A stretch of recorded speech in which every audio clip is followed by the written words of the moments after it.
శ్రోతలందరికీ నమస్కారం. కథా జగతికి స్వాగతం.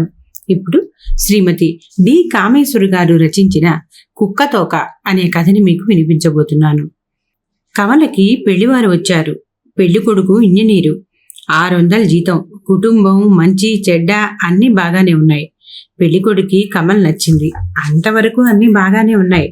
కానీ పెళ్లివారు కట్నం 8,000, లాంఛనాలు మరో 2,000 కావాలని రాయగానే సూర్యనారాయణ గారి గుండె గుహేలు మంది.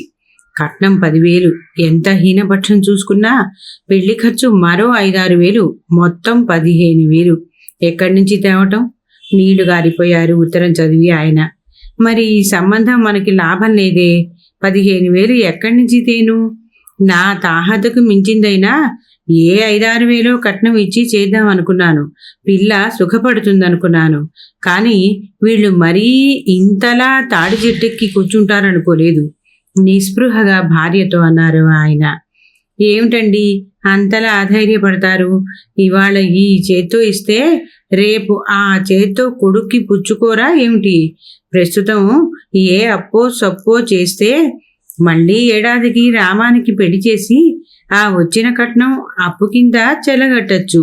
జానకమ్మ మహా నమ్మకంగా మహా ధైర్యంగా అన్నది. ఆడదానికున్న పాటి తెగువ ధైర్యం సూర్యనారాయణ గారికి లేక ఆ ఉద్దేశాన్ని అంతగా ఆమోదించలేకపోయారు. బాగుందే, ఎప్పుడో వాడికి కట్నం వస్తుందని ముందు ఇంత డబ్బు అప్పు చేసి పెళ్లి చెయ్యనా? ఇంతకీ వాడికి కట్నం వస్తుందని నమ్మకం ఏమిటి? సందిగ్ధంగా అన్నాడు. బాగుంది మీ అనుమానం. మగాడన్నవాడికి 4-5 వేలు కట్నం ఇస్తున్నారు. మనవాడికేమండి, రేపో మాపో డాక్టర్ అవుతాడు, కళ్ళకద్దుకుని 20,000 ఇస్తారు గర్వంగా అన్నది ఆవిడ. ఏమో సుమా, పోనీ ఇదొక్కతే పిల్ల గనక అప్పో సొప్పో చేసి చేయడానికి మరొకటి ఉంది. చదువుకి మరొకడున్నాడు. ఒక్కరికే ఇంత ఖర్చు పెట్టడం. అబ్బా, అన్నిటికీ అంత బెంగపడతారేమిటి? మరొకటి ఉంటే మరోడు మాత్రం లేడా ఏమిటి? వాడికి వచ్చిన కట్నం దానికి సరిపోతుంది. మీరిలా ఆలోచిస్తూ కూర్చుని సంబంధం కాస్త చేజారిపోనివ్వకండి. అన్నీ కుదిరాయి, మంచి సంబంధం. ఇంత డబ్బు అప్పు ఎక్కడి నుండి తేవటం? ప్రావిడెంట్ ఫండ్లో నుంచి, మ్యారేజ్ లోన్ నుంచి కొంత తీసుకుంటాననుకో. అయినా ఇంకా 15,000 అవ్వదు. అదంతా కలిపిన సందిగ్ధంగా అన్నారు ఆయన. ఎక్కడో అక్కడే డబ్బు అప్పుయి పుట్టదా ఏమిటి? అన్నింటికీ నాన్పుడే మీకు కసురుకుంటూ అంది జానకమ్మ. వెనక ముందు ఆడుతున్న సూర్యనారాయణ గారిని పోరి పోరి అప్పు చేయటానికి ఆఖరికి ఒప్పించింది ఆవిడ. తల్లిదండ్రుల సంభాషణ అంతా వింటున్న రామం ఏదో చెప్పాలనుకొని ఆరాటపడ్డాడు. కానీ చెప్పలేకపోయాడు. అతని కళ్ళ ముందు రాధ కనిపించింది. తర్వాత స్కూల్ మాస్టర్ గిరి చేస్తున్న రాధ తండ్రి కనిపించాడు. ఆ తర్వాత తల్లిదండ్రులు తన నుంచి ఆశించే 15,000 రూపాయలు అతని కళ్ళ ముందు కదలాడాయి. ఎంత ప్రయత్నించినా ఆ రోజు తను చెప్పాలనుకున్నది చెప్పలేకపోయాడు రామం. సూర్యనారాయణ గారు తన తాహతుకి మించినదైనా అనుకున్న దానికంటే మరో 1,000-1,500 ఖర్చయినా కూతురి పెళ్లి నిర్విఘ్నంగా జరిపించేశారు. కొడుకు పెళ్లికి వచ్చే డబ్బు మీద ఆయనకి చాలా నమ్మకం ఉండటం వల్ల జరిగిన ఖర్చుకి అంత బాధపడలేదు. ఆ డబ్బు ఈ అప్పు చెల్లకట్టడానికి సరిపోతుంది. మరో పిల్ల పెళ్లికి మరో 10 ఏళ్ల లోపల తొందర లేదు. ఈలోగా కాలు చెయ్యి కూడా తీసుకోవచ్చు. భార్య చెప్పినట్లు మరో కొడుకు ఉండనే ఉన్నాడు. ఆయన నిబ్బరం అది. సూర్యనారాయణ గారు 200 జీతంలో చేరి ప్రస్తుతం ఏదో కంపెనీలో 600 జీతం తెచ్చుకుంటున్నారు. పిల్లలు 4 కావటం వల్ల ఏదో పెద్దగా కాకపోయినా దేనికి లోటు లేకుండా క్లుప్తంగా సంసారం సాగించారు ఇన్నాళ్ళు. జీతం రాళ్లే ఆధారమైన ఉన్న ఊళ్ళో చదవటం, స్వతహాగా రామం తెలివితేటలు గలవాడవటం వల్ల స్కాలర్షిప్పులతోనే అతని చదువు అంతా అయింది. అంచేతే కొడుక్కి మెడిసిన్ చెప్పించగలిగారు ఆయన. కూతురికి ఈ రోజుల ప్రకారం బిఏ తెప్పించారు. ఈ కరువు రోజుల్లో వచ్చే జీతం నిత్యావసరాలకి మాత్రమే సరిపోయే కాలంలో కట్నాలు కానుకలు ఇచ్చేపాటి డబ్బు ఆయనకి లేకపోయినా కొడుకు మెడిసిన్ డిగ్రీ చూసుకొని కూతురి మీద నిబ్బరంగా 15,000 ఖర్చు చేయగలిగారు ఆయన. రామం చదువు పూర్తయింది. సంబంధాలు బాగానే వస్తున్నాయి. ప్రస్తుతం సూర్యనారాయణ దంపతుల దృష్టి అంతా కొడుకు తేబోయే కట్నం మీదే కేంద్రీకృతం అయింది. ఆనాడు చెప్పలేకపోయిన సంగతి మరో ఏడాదికి ఉద్యోగస్తుడు కాగానే చెప్పక తప్పలేదు రామానికి. చెప్పిన తర్వాత కొన్ని క్షణాలు ఆ ఇంట్లో భయంకర నిశ్శబ్దం తాండవించింది. రాబోయే ప్రళయాన్ని ఎదుర్కొనడానికి సిద్ధంగానే గదిలో కూర్చొని ఎదురు చూస్తున్నాడు రాము. కొడుకు చెప్పిన మాట విన్నాక నోట మాట లేకుండా కొన్ని క్షణాలు భార్యాభర్తలిద్దరూ అలా ఉండిపోయారు. ఆశ్చర్యం నుంచి తేరుకున్నాక సూర్యనారాయణ గారు నిప్పులు చెరిగే కళ్ళతో కొడుకు గది వంక చూశారు. ఆయన కోపం కాసేపటికి ఎదురుగా ఉన్న భార్య మీదికి తిరిగింది. తీక్షణంగా జానకమ్మ వంక చూశారు.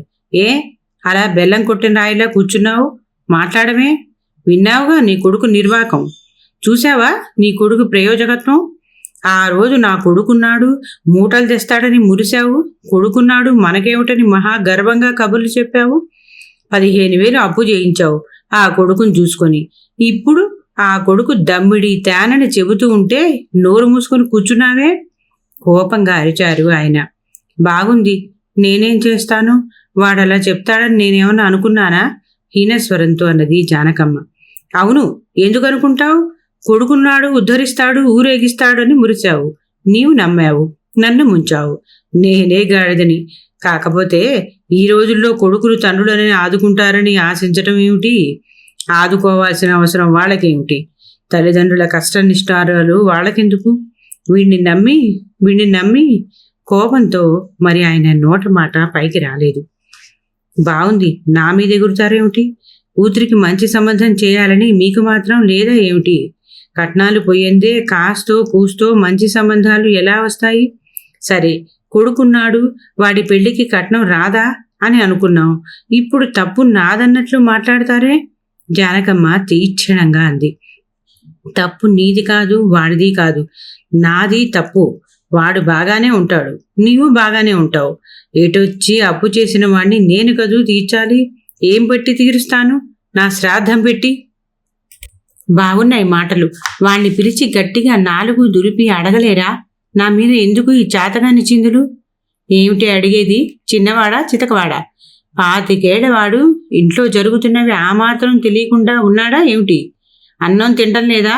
ఆ మాత్రం బుద్ధి జ్ఞానం లేకుండా ఉన్నాడా? మనిషి అయిన వాడికి ఇంకా ఏం విడమర్చి చెప్పాలి? గదిలో నుంచి వింటున్న రామానికి ఆవేశం వచ్చేసింది. చెరచరా గదిలో నుంచి వచ్చాడు. మీరు ఏమన్నా అడగదలుచుకుంటే సూటిగా అడగండి, జవాబు చెప్తాను. ఈ డొంకతిరుగుడు నాకు నచ్చదు. నేనేదో కాని పని చేసినట్టు, ఏ ఖూనీనో చేసినట్టు ఇందాక నుంచి మాట్లాడుతున్నారు. నేను అన్నదానిలో తప్పే ఉంది? తీక్షణంగా అడిగాడు. ఏమిటో చెప్పేది? నీ చెల్లెలి పెళ్లి ఎలా చేశానో నీకు మళ్ళీ ఇప్పుడు మరోసారి విడమరిచి చెప్పాలా ఏమిటి? సూర్యనారాయణ గారు కోపంగానే అన్నాడు కొడుకు వంక చూస్తూ. మీరు అప్పు చేసే ముందు నన్ను అడిగి నేను తీరుస్తానని మాట ఇచ్చాక చేశారా?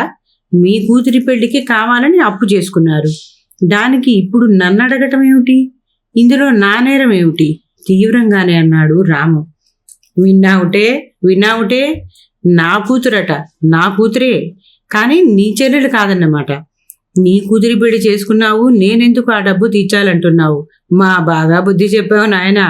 చెంపదెబ్బ కొట్టినట్టు చెప్పావు, నిజం చెప్పావు.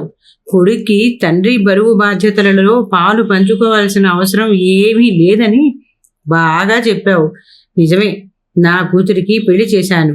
ఆ డబ్బు తీర్చుకోవటం నా పని. ఇంకా నీ నుంచి ఏం ఆశించినా నేను వెధవతో సమానం. ఇదే చెబుతున్నాను. సూర్యనారాయణ గారు కోపంగా పౌరుషంగా అన్నారు. మీరు అనవసరంగా అపోహపడుతున్నారు. నేను అన్నదల్లా కట్నం తీసుకొని అన్నాను. రాధని పెళ్ళాడతానన్నాను. అంతేకాని నేను ఆర్థికంగా మిమ్మల్ని ఆదుకోనని అనలేదే. కొడుకుగా నా బాధ్యతల్ని విస్మరిస్తానని అనలేదు. కట్నం ఇచ్చి ఆడపిల్ల పెళ్లి చేసి మీరు ఇంత అవస్థ పడుతూ కూడా మళ్ళీ మరో ఆడపిల్ల నుంచి కట్నం ఎలా ఆశిస్తున్నారో నాకు అర్థం కావటం లేదు. నా పాయింటే అర్థం చేసుకోకుండా అనవసరంగా ఏమిటో అర్థం చేసుకోవడం. మనం ఇచ్చాం గనకనే తీసుకోవడం. కూతుళ్ళకి కట్నాలు ఇస్తే గాని పెళ్లి కానప్పుడు కొడుకుల నుంచి తీసుకోవటం తప్ప. ఆదర్శాలు పుచ్చుకునేటప్పుడే గాని ఇచ్చేటప్పుడు మూలకి పోతున్నాయి. ఇయ్యటం మీ తప్పు. ఇలా వేలు పెట్టి అల్లుడిని కొనుక్కోవటం, ఆ డబ్బు కొడుకుల నుంచి రాబట్టాలనుకోవటం. ఈ దేశం బాగుపడమంటే ఎందుకు పడుతుంది? వ్యంగ్యంగా అన్నాడు రామం.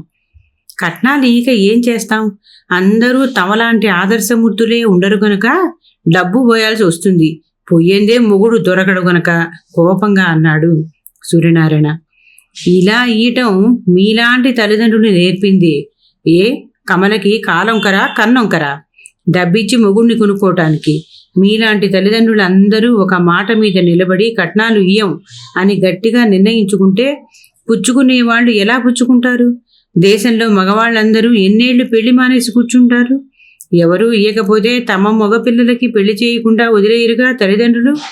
అలా అని ఒక నిర్ణయం పిల్లల తల్లిదండ్రులు ఎందుకు చేసుకోకూడదు? ఈ కబుర్లు చెప్పేటందుకు మహా బాగుంటాయి. ఆచరణలో ఎవ్వరూ బెటరు. పెద్ద ఆదర్శాలు ఆశయాలు 100కి 1,00,000కి నీలాంటి వాడొకడు వల్లిస్తే సరిపోదు. ఒరే, పెద్ద కబుర్లు చాలు కానీ పెద్దవాళ్ల మాట విను. నీ ఒకడివి పుచ్చుకోనంత మాత్రాన ఈ గొడవలు తీరేవి కాదు. కానీ నా మాట విని అనవసరంగా గొడవలు పెట్టకు. నిక్షేపంలా అందరూ 20,000 తీసుకుంటూ ఉంటే నీకేం కర్మరా ఇది? ఎవరిదాకనో ఎందుకు? మీ బావ చదువుకున్నవాడు, అతను తీసుకోలేదు. జానకమ్మ కొడుక్కి నచ్చ చెబుతూ అంది. బావలా నేను అమ్ముడు పోలేను. అతని బుద్ధి గడ్డి తింటే నాది తినాలని లేదు, తిరస్కారంగా అన్నాడు రామం. పురిటికి వచ్చిన కమల అంతా వింటూ అక్కడే ఉంది. మొగుణ్ణి అనేసరికి కమలకి చెర్రుమని కోపం వచ్చేసింది. మహాబుద్ధి ఉన్నవాడివి నీ ఒక్కడివి బయలుదేరావులే, ఇష్టం వచ్చినట్లు మాట్లాడకు అంది. తప్పకుండా అంటాను. చదువుకుని కూడా ఆ మాత్రం బుద్ధి లేకపోతే అంటాను. 600-700 ఆర్జించుకుంటున్నవాడు ఇలా అత్తవారిచ్చే కట్నం లేకపోతే గడవదా అతనికి? ఆ డబ్బుకి కక్కుర్తి పడాల్సిన అవసరం ఏమిటి? ఇలాంటి వాళ్ళు ఉన్నంత వరకు మన గతి ఇంతే. పెద్ద ఆదర్శ పురుషుడివి నీ ఒక్కడివే ఉన్నట్టు మాట్లాడకు. ఆయన నీలా తల్లిదండ్రులని వాళ్ల కర్మానికి వదిలేసే రకం కాదు. ఆ కట్నం ఆయన కోసం తీసుకున్నారేమిటి? ఆయన చెల్లెళ్ళని నీలా అలా పట్టనట్లు వదిలేసే రకం కాదు, కోపంగా సమర్థిస్తూ అన్నది కమల. పెద్ద బయలుదేరాడు తల్లిదండ్రులను ఉద్ధరించే మనిషి. కాకులను కొట్టి గద్దలకి వేసినట్లు ఇటు పుచ్చుకొని అటు ఇయటం అందరూ చేయగలరు. అంత చెల్లెళ్ల మీద ప్రేమే ఉంటే సంపాదిస్తున్నాడు, సగం జీతం దాచి చెల్లెళ్ళు పెళ్లి చేయాల్సింది. అసలు తను పుచ్చుకోవటం ఎందుకు? చెల్లెడికి ఇయ్యటం ఎందుకు? ప్రతి ఇంట్లోనూ ఇయ్యము పుచ్చుకోము అని నిర్ణయం చేసుకుంటే ఈ గొడవే ఉండదుగా. ఏదోలే నాయనా, నీ పాటి బుద్ధి లేక ఏదో నీవిలా పెద్ద కబుర్లు చెప్పినంత మాత్రాన లోకం మారిపోతుందని భ్రమపడకు, హేళనగా అన్నది కమల. నిజమే, నేనొక్కడిని చేస్తే సరిపోదనే నేననేది. నాలాంటి వాళ్ళందరూ చెప్పాలనే అంటున్నాను. కమల మళ్ళీ ఏదో అనబోయింది. ఓసే ఊరుకో, వాడితో నీకెందుకే వాదన? జానకమ్మ అంది. ఎందుకొచ్చిన శుష్క ప్రసంగాలు? మనం వాడి నుంచి ఏం ఆశించకూడదని ముందే చెప్పేశాడుగా. ఇంకా ఎందుకొచ్చిన మాటలు? కొడుకు ఉన్నా లేడనుకొని నా తిప్పలు నేను పడతాను తీవ్రంగా అంటూ కొడుకు వంక తిరస్కారం నిండిన చూపు ఒకటి విసిరి లోపలి గదిలోకి వెళ్ళిపోయారు ఆయన. భర్త వెళ్ళాక కొడుక్కి నెమ్మదిగా నచ్చ చెప్ప పూనుకుంది జానకమ్మ. ఒరే నాయనా, అనవసరంగా మీ నాన్నగారిని బాధ పెట్టకు. దమ్మిడి ఏగానే కాదు, ఆయన ఎక్కడి నుంచి తెస్తారు చెప్పు? నీ ఇష్టం వచ్చిన పిల్లనే పెళ్ళాడు, కాదనం, కానీ కట్నం వద్దనకు. రాము అదోలా నవ్వాడు. అమ్మా, రాధ నాన్నగారు 15,000 కాదు కదా, 1,500 కూడా ఇయ్యలేని స్థితిలో ఉన్నారు. స్కూల్ మాస్టరు రాధ కాక మరో 4 ఉన్నారు. రాధ ఏదో తెలివైంది గనక స్కాలర్షిప్లు వాటితో మెడిసిన్ చదవగలుగుతూ ఉంది. పోనీ ఈ రాధ కాకపోతే మరొకటి దొరకదా ఏమిటి నీకు? అంత లేని ఇంటి పిల్లని చేసుకోవటానికి నీకేం కర్మొచ్చింది? మంచి మంచి సంబంధాలు ఎన్నో వస్తున్నాయి. ఈ పిల్లని మించిన వాళ్ళు ఎందరో ఉండొచ్చు. కానీ నేను రాధని చేసుకోవటానికి నిర్ణయించుకున్నాను. ఆ అమ్మాయికి మాట ఇచ్చేశాను కూడా, మొండిగా అన్నాడు రామం. అంతేనన్నమాట. కన్నవాళ్లు చెప్పే మాట వినవన్నమాట. నీ గొడవ నీదే తప్ప పెంచి పెద్ద చేసిన వాళ్ల బాధ నీకక్కరలేదన్నమాట. అమ్మా, నన్నెందుకు అర్థం చేసుకోరు మీరు? ఈ కట్నాల వల్ల ఎన్ని కుటుంబాలు నలిగిపోతున్నాయో, ఎందరు ఆడపిల్లలు కన్యలుగా మిగిలిపోతున్నారో చూస్తూనే మళ్ళీ మళ్ళీ మనము అదే త్రోవలో నడవటం ఎన్నాళ్ళకి ఈ సమస్య తెగుతుందమ్మా? ఓ మంచి పని చేద్దాం అనుకునే నా ఉద్దేశాన్ని మీరందరూ ప్రోత్సహించటం అటుంచి ఈ గొడవేమిటమ్మా? విసుగ్గా అన్నాడు రాము. అవును, నీకు గొడవగానే ఉంటుంది. మీ నాన్నగారి అవస్థ నీకెలా తెలుస్తుంది? నిష్ఠూరంగా అంది జానకమ్మ. అమ్మా, కావలసి వస్తే ఆ అప్పు నెమ్మదిగా కొంత కొంత తీర్చచ్చు. నేను ఉద్యోగంలో ప్రవేశించాను కదా, దానికోసం కట్నం తీసుకోమని మాత్రం మళ్ళీ చెప్పద్దు. ఇదే ఆఖరిసారి చెప్పటం, నిష్కర్షగా చెప్పేశాడు. నిస్సహాయంగా చూసింది జానకమ్మ. అంతేనంటావు? కట్నం లేకపోతే పీడబోయింది. కనీసం లాంఛనాలైనా జరిపిస్తారా? అది లేదా? చివరి ఆశ, కోరికైనా తిరుగుతుందో లేదో అని ఆరాటంగా అడిగింది ఆవిడ. రాము అదోలా నవ్వాడు. ఇందాకే చెప్పాగా, రాధ నాన్నగారు 1500 ఖర్చు పెట్టలేరని. ఇదిక్కడి విడ్డూరన్రా? అత్తగారి ఆడబడుచుల లాంఛనైనా లేని పెళ్ళేమిట్రా? ఇంతకంటే లేని వాళ్ళైనా లాంఛనాలు జరిపిస్తారు. వీళ్ళు నిన్ను బాగా వల్లో వేసుకున్నారు. నీ అలుసు కనిపెట్టి దమ్మిడి ఖర్చు లేకుండా కూతుర్ని అంటగట్టేయడానికి బాగానే ఎత్తేశారు. వాళ్ల బుట్టలో పడ్డావు నీవు. ఇక వాళ్ళకెందుకు ఖర్చు పెడతారు? కోపంగా మొహం ఎర్రబరుచుకుంది జానకమ్మ. అమ్మా, ఈ లాంఛనాలు, ఈ చాదస్తాలు ఏమిటమ్మా? ఇంకా ఇవన్నీ తీసుకోవటం, కట్నం తీసుకోవటం కంటే ఏం తీసిపోతుంది? వాళ్ళిచ్చే ఓ చీర, ఓ 100 రూపాయలతో నీకు రోజు గడిచిపోతుందా? మనకు లేదనా తీసుకోవటం అదో వేడుక, సరదా, అంతేగాని నిజంగా చూస్తే మన ఈ వేడుకలన్నీ ఎంత అర్థం లేనివో అనిపిస్తుంది. మన తెలుగు వాళ్ళ ఆచారాలు, వేడుకలు అన్నీ ఎవరికీ ఉపయోగపడేలా ఉండవు. ఉత్తరాది వాళ్ళైతే కట్నాలు ఇవ్వరు. పిల్ల పెళ్ళి అయితే వాళ్ళ ఇంటికి కావలసిన సామాన్లన్నీ కానుకలుగా కొత్త కాపురానికి దేనికి లోటు లేకుండా ఇచ్చి పంపుతారు. మన వాళ్లలో కట్నాలు, కానుకలు అన్నీ మధ్యవాళ్లు తినటం తప్ప అసలు వాళ్ళకి ఏమీ ఉండవు. ఎంత డబ్బు తీసుకున్నా కొత్త సంసారానికి, పెళ్లికొడుకి, పెళ్లి కూతురికి ఏమీ ఉండవు.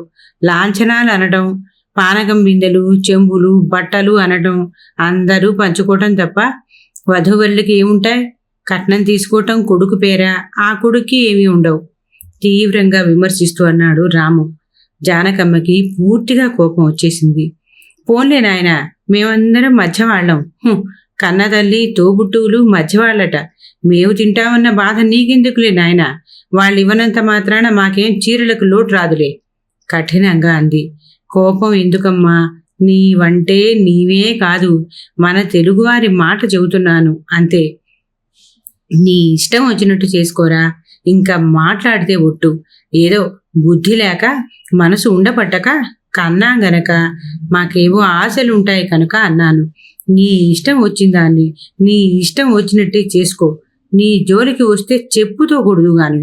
విసురుగా లేచి వెళ్ళిపోయింది జానకమ్మ. మొహం ముడుచుకుంటూ కమల కూడా లోపలికి వెళ్ళిపోయింది. ఒంటరిగా మిగిలిపోయిన రాము తనని అర్థం చేసుకోలేని వారికి ఎలా నచ్చ చెప్పాలో తెలియక నిస్సహాయంగా ఆలోచిస్తూ కూర్చున్నాడు. రాము ఆఖరికి అన్న మాట మీదే నిలబడి రాధని పెళ్లి చేసుకున్నాడు. ఎవరి కోపాలు తాపాలు లెక్క చేయకుండా 10 రూపాయల ఖర్చుతో గుళ్ళో దేవుడి ఎదుట మిత్రుడి సమక్షంలో రాధ మెడలో మంగళసూత్రం కట్టేశాడు. పెళ్లికి సూర్యనారాయణ గారు గాని, జానకమ్మ గాని రాలేదు.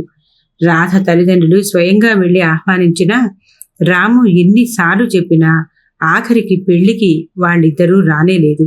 అంతేకాక రాధ తల్లిదండ్రులు పిలవడానికి వెడితే వాళ్లతో నిష్ఠూరంగా మాట్లాడి అవమానించారని విన్నాడు రాము. తల్లిదండ్రులు రాకుండానే పెళ్లి జరిగినా తన కర్తవ్యంగా ఎంచి రాధని వెంట పెట్టుకుని తల్లిదండ్రులకి నమస్కారం చేయటానికి వెడితే ఆ ఇంట్లో వారే కాక ఇంటి తలుపులు కూడా స్వాగతం చెప్పలేదు. 2-3 సార్లు పిలిచినా తలుపులు తెరవబడలేదు. రామానికి పట్టరాని కోపం వచ్చింది. కాసేపు ఆలోచించి రాధని తీసుకుని ఆ ఇంటి గుమ్మం శాశ్వతంగా దిగిపోయాడు. 2-3 రోజుల తర్వాత వచ్చిన రిజిస్టర్ ఉత్తరం ఆశ్చర్యంగా అందుకున్నారు సూర్యనారాయణ గారు. రామం నుంచి అని తెలుసుకున్నాక కాస్త ఆరాటం హెచ్చింది. మీకు కొడుకు కంటే, కొడుకు సుఖం కంటే కొడుకు వల్ల వచ్చే డబ్బే ముఖ్యమని తేలింది. మీరు ఆశించిన ఆ డబ్బు ఈ ఉత్తరం ద్వారా పంపుతున్నాను. నన్ను కని పెంచి చదువు చెప్పినందుకు ప్రతిఫలంగా నా నుంచి 15,000 రూపాయలు మీరు ఆశించారు. పెళ్లి బజారులో నా వెల 15,000ని నిర్ణయించి నా ధర కట్టారు. రాధ తండ్రి మీరు కోరిన డబ్బు ఇచ్చే శక్తి లేనివాడవటం వల్ల వారి అమ్మాయి రాధ ఉద్యోగస్తురాలు కనుక ఆమె స్వయంగా నన్ను కొనుక్కొని ఆ డబ్బు మీకు ఇస్తుంది. 15,000 ఒక్కసారి ఇచ్చే శక్తి ఆమెకు లేనందున నెలకి 300 చొప్పున మీకు చెల్లించటానికి 15,000కి ఓ నోటు రాసి ఇందులో జతపరిచింది. మీరు చూడగలరు. ఆలస్యానికయ్యే వడ్డీ కూడా ఆమె చెల్లిస్తుంది. మొదటి వాయిదాగా 300కి చెక్కు పంపుతుంది. ఇందులో ఈ పద్ధతి వల్ల మీకు జరిగే ఇబ్బందికి ఆమె విచారిస్తున్నది. పాడి ఆవుని మరొకరికి అమ్ముకున్నాక ఆ ఆవు పాడిని ఆశించకూడదన్న సంగతి మీకు తెలియనిది కాదు. అలా ఆశిస్తే అది వారి తెలివి హీనతని మాత్రం చాటుతుంది. అమ్ముడు పోయిన మనిషి అంతే. ఈ రోజు నుంచి నేను సూర్యనారాయణ గారి కొడుకును కానని కేవలం రాధమౌడునని గుర్తించగలరు. ఇట్లు రాధమ్మమూడు. ఉత్తరం చదివి లోపల కాస్త గాబరాపడ్డా అది పైకి కనబడనీయకుండా భార్య వంక తిరిగి, చూశావా, దెబ్బకి దయ్యం కూడా జడుస్తుందంటారు. మనం పెళ్లికి వెళ్ళకపోగానే ఇంట్లోకి రానియపోయేసరికి అబ్బాయి గారు దారికొచ్చారు. మరి లాభం లేదని గ్రహించి డబ్బు పంపించాడు. ఇదేదో ముందే ఏడవకూడదు. పెద్ద గొప్ప కబుర్లు చెప్పకపోతే నే చెప్పలేదు. మనం కాస్త బింకంగా ఉంటే వాడే దారికి వస్తాడని కాస్త గర్వంగా అన్నారు సూర్యనారాయణ గారు. బాగానే ఉంది, కానీ ఆ ఉత్తరం ఏమిటో అలా రాశాడు? మనల్ని కాస్త బెదిరిద్దాం అనుకున్నాళ్లే, అంతే. అంతకంటే ఇంకేముంది? ఉత్తరంలో 2 లైన్లు రాసినంత మాత్రాన వాడు మన కొడుకు కాకపోడు. అమ్ముడు పోవటం ఏమిటి? వాడి మొహం. కట్నాలు తీసుకున్న అందరూ అమ్ముడు పోయినట్లేమిటి? ఏదో వేడిలో ఉన్నాడు. 4 రోజులు పోతే వాడే దారికొస్తాడు. ఓటమిని ఒప్పుకోకుండా మహానిబ్బరంగా నమ్మకంగా అన్నారు ఆయన. నిక్షేపంలా ముందే ఇదేదో చేస్తే ఇంత గొడవ జరగకపోను. లక్షణంగా పెళ్లి జరిగేది. ఆదర్శాలు ఆశయాలు వల్లించి లక్షణంగా జరగాల్సిన పెళ్లి దిక్కు ముక్కు లేని వాడిలా పెళ్లి చేసుకున్నాడు. కాస్త బాధగా అంది జానకమ్మ. డబ్బు ఇక తప్పలేదు ఎలాగో. ఏ ముద్దు ముచ్చట్లు జరగకుండా అయింది. ఏం పిల్లలో. పోన్లే, 2వ కొడుకు పెళ్లిలో నీ ముచ్చట్లు తీర్చుకుందువుగానివిలే. ఈ పెళ్లిది కూడా కలిపి లాంఛనాలు ఏకంగా అప్పుడు లాగుదువుగానివిలే నవ్వారు ఆయన. ఈ పెళ్లికి ఇన్ని జరిగాయి, ఆ పెళ్లికి ఇస్తారింకా. పైకి అలా అన్నా 7-8 ఏళ్ల తర్వాత జరిగే 2వ కొడుకు పెళ్లిలో పుచ్చుకునే కట్నం, జరిపించుకోవాల్సిన లాంఛనాలు అన్నీ కళ్ళ ముందు అప్పుడే కదలాడటం ఆరంభించాయి ఆవిడకి. కథ సమాప్తం. ఈ కథ మీకు నచ్చినట్లయితే లైక్ చేయండి, షేర్ చేయండి, కామెంట్ చేయండి. అలాగే తప్పకుండా సబ్స్క్రైబ్ చేస్తారు కదూ.